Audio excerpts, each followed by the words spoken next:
Je m'appelle Sabrina Gaba, je suis chercheure à l'INRA, au centre de Dijon, l'UMR Agroécologie. Le programme de recherche DiscoWeed a pour objectif de mieux comprendre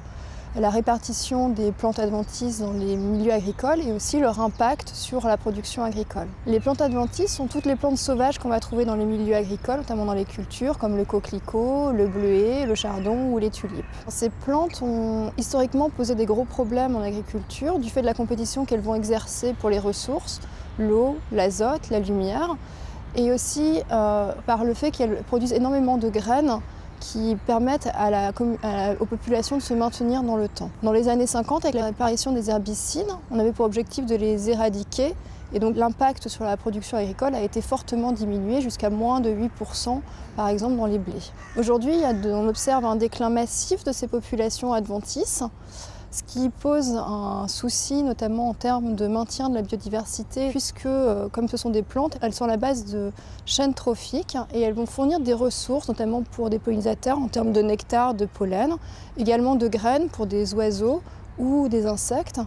ou encore en termes de feuilles pour des herbivores. Et donc leur extinction est aussi fortement associée à l'extinction d'autres organismes dans les milieux agricoles. Le projet DiscoWeed a pour objectif de quantifier l'impact de ces plantes adventices sur les productions agricoles dans divers systèmes de culture. Donc c'est pour ça qu'on a rassemblé un consortium de chercheurs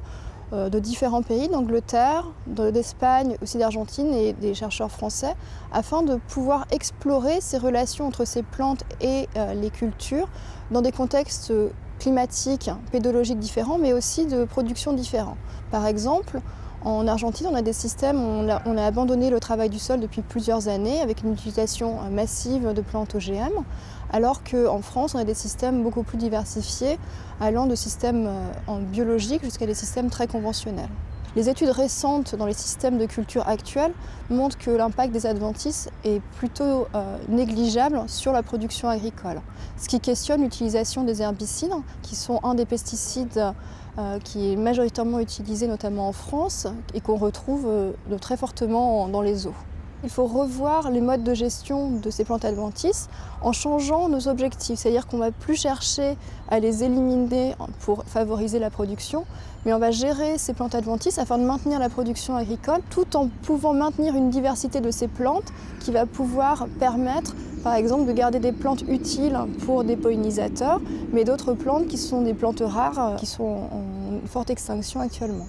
Ce projet est positif sur plusieurs aspects. Tout d'abord d'un point de vue sociétal, puisqu'il va nous permettre de repenser les modes de gestion de ces plantes adventices, notamment dans un cadre d'agroécologie où on va diminuer l'utilisation d'intrants chimiques, donc des herbicides, des fertilisants,